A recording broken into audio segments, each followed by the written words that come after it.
Most founders I talk to at 5 to 50 million are asking the same thing. Can and should I spend more on sales, marketing, and advertising right now? Some founders feel like one bad month could put real pressure on cash, while others have plenty of cash but don't want to overextend themselves. If you're in that range and thinking about how far you can safely push sales, marketing, and ad spend, this is for you.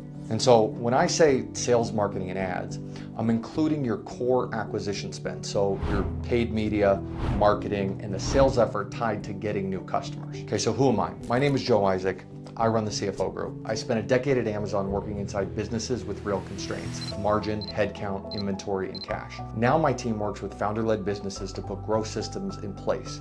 Let me show you how it works. When you ask, can we spend more on marketing and ads right now? Yes or no? You usually get three different answers. Marketing will say, paid ads are working, lead volume is up, we should increase the budget. Sales might say the leads are fine, but the close rates are down. I don't think we should ramp spend quite yet. And then you've got finance saying acquisition spend is creeping up and collections have slipped. I'm not comfortable increasing anything right now. So three smart people, three different views, just no clear answer, because the answer comes down to three numbers. Going forward, we'd like your team to know the three numbers and have one rule to drive your decision making. So what are the three numbers? The three numbers are LTV, CAC, and payback period. Once we know those, we can apply a consistent rule that you can use in your own business. So let me define what each of those numbers is. Okay, so number one, LTV. What is LTV? LTV stands for customer lifetime value. You may also hear this called LTGP, which is basically just lifetime gross profit. Either way, they're the same. It's the gross profit you earn from one customer over their lifetime with you. So here's an example. Let's say the average customer pays $5,000 a month. After delivery costs like people, software, and support, you keep $3,000 a month in gross profit. It's not the revenue that we care about, it's the gross profit. It's that $3,000 in gross profit. Then let's say the average customer stays for 12 months. Okay, so your LTV in this case would be 12 months times $3,000 in gross profit, or $36,000. That's what that customer is actually worth to you in gross profit. It's not the $60,000 in revenue, it's the $36,000 in money you keep after delivering the work. Definition number two, CAC. What is CAC? So CAC stands for customer acquisition cost. It's what it costs you all in to land one new customer. And when I say all in, I mean ad spend, sales commissions, SDR salaries, agency fees, and the portion of your marketing team's pay tied to bringing in new customers. If it exists to acquire customers, it belongs in CAC. So here's how you calculate it. Add up all those acquisition costs for a month, then divide that number by the number of new customers you closed that month. Here's an example. If you spent $60,000 on sales and marketing last month and closed 30 new customers, CAC is $2,000. So CAC is just simply total acquisition costs for the period divided by new customers in that period. It's one clear definition, used the same way every time. This gives you a number you can actually defend in a room, and it's the number you'll line up against LTV and payback to decide if you can safely spend more on marketing and ads. Okay, so number three, payback period. What is payback period? So payback is the time from when you spent the money on marketing and ads until the day you've made that money back in gross profit. So here's an example. Let's say your CAC is $2,000. So that means on average, you spend $2,000 in marketing, sales, and ads to land one new customer. Now look at what you keep from that customer each month in gross profit. So say after delivery costs like software, people, support, you keep $3,000 a month in gross profit from that customer. So what's the payback? You spent $2,000 to get the customer, you earned $3,000 in gross profit in month one. So by the end of the first month, you've already earned back more than your $2,000 CAC. In that case, your payback period is under 30 days. So payback is simply your CAC divided by the gross profit you earn per month from a customer. That tells you how many months it takes until you break even on that acquisition. Or said another way, how long is your cash tied up in a new customer before you're back to even? Okay, so once you know that number, you can put it next to LTV and CAC and start to answer the real question. Can you safely spend more on marketing and ads to grow? Okay, the next step is to use one simple rule on these three numbers so you can decide whether to push marketing ad spend or to pause. Okay. Before we do that, I want to show you why LTV to CAC ratios on its own can be super misleading. Okay, in our example, LTV is $36,000 and CAC is $2,000. On paper, that's an 18-to-1 ratio. On a dashboard, on a slide, it looks fantastic. But let's give two versions where the cash timing changes. So in version one, You make $3,000 of gross profit in cash in month one, okay? So you spent $2,000 to get the customer. You collect your $3,000 after your delivery costs in the first month. So you earn back your $2,000 CAC in under 30 days. So payback is less than 1 month. That was the example we did earlier. Now let's just change the timing of the cash, not the total. So version 2 on your P&L, still the same, $36,000 of lifetime gross profit, and CAC is still $2,000. But in this example, let's pretend that customers are on long-term payment plans. Or maybe you have a heavy implementation where it sucks up most of that early cash.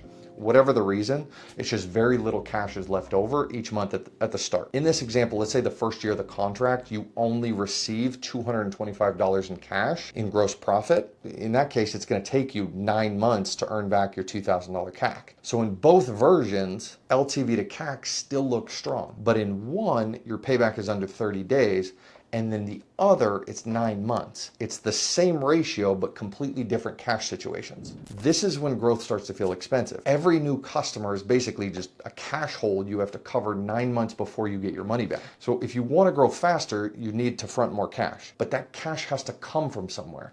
So it's either a loan, typically, investors, or profits that you would have liked to have paid yourself. So the slide says strong growth, but your bank account feels tight. So you end up hesitating on every single new hire and you second guess your ad spend. You ask, can we really afford to keep spending more on marketing and ads right now? And the honest answer is often no, not without outside money, even though the P&L looks good. This is why the LTV to CAC ratio on its own can be dangerous. It just ignores time. So even in situations where you'd say a 3-to-1 ratio with a 45 payback, it's usually pretty safe to scale. An 18-to-1 ratio with an 18-month payback can keep you stressed out about your cash. So we need a simple way to combine both the ratio and the payback into one decision. And that's where the rule comes in. And if you stick with me through this, I'll walk you through at the end how to make payback shorter without actually changing your product. Okay, so here's the rule I use with most founders. If your LTV to CAC is at least a 3-to-1 and your payback is under 60 days, push marketing and ad spend. If either one breaks, we need to pause no matter what the P&L says. That's the rule. It turns a long debate into a 10-second answer. Here's what tends to change when a team starts using it. The conversation with your head of sales gets shorter. Instead of, we just need more pipeline, it becomes, what's the payback on the last group of customers and is it still under 60 days? If yes, you can justify hiring or adding more outbound. If not, you fix the economics before you add headcount. The conversation with your head of marketing gets clearer too. Instead of, we need to spend more in this channel, it becomes, what's the CAC in that channel? Do those customers pass the rule? If yes, green light to increase spend. If not, fix the channel before you put more budget there. And the thing that's keeping you up at 2 a.m., can we actually afford this, starts to quiet down because the rule already gave you an answer. The rule doesn't just make decisions simpler, it moves them out of your head and onto a page everyone can see. Okay, so what I'd like to dive into now is, I'd like to dive into the practical side. Which levers can you pull to improve your own numbers? If you want this system in your own business, here are 3 levers and 1 practical move for each one. Okay, so lever 1, money rules. All right, write the rule down. Whatever your rule is, write it down. Add it to your leadership team meeting. Review it every week as an agenda item and hold the team to it. For example, we will not increase spend in any channel with a payback over 60 days. We will not add a new SDR pod until the current pod clears 3-to-1 on its last group. The value comes from treating these as rules, not suggestions. So the rule does the arguing instead of you and your team. Lever 2, shorten your payback period. So if you've got a setup fee, start charging a real one. It should be priced to cover your first 60 days of delivery. It shouldn't be a small fee just to create buy-in. It should actually be a fee that reflects the actual delivery cost of your business. Many owners worry that a setup fee will hurt close rates. What I usually see is payback gets 60, 90 days shorter for every new customer. You might lose a few of your price sensitive buyers, sure, but the customers who do sign are the ones who take the relationship seriously and tend to stick around. The math is almost always in your favor. The hard part is usually getting the sales team comfortable, not changing the spreadsheet. Okay, lever 3, raise LTV. Make annual billing with a discount part of your default pricing. Monthly becomes the more expensive option. This tends to make customers stay longer, which raises LTV. It also brings in cash up front, which makes your payback shorter. I hope this helps. So before you run the system, questions like, can we afford to hire? Should we spend more on ads? And can we launch this now? Are mostly educated guesses. After you run this playbook, they become math problems with clear answers that everyone in the room can agree on. So if that kind of clarity would help in your business, the first link in the description goes to a short form. Tell us a little bit about your company. If it's a fit, we'll match you with a CFO on my team who works with founder-led businesses your size and help you put that system in place. All right, lastly, if this video was useful, the next video I'd watch is this one right here. I'm Joe Isaac. I'll see you in the next one.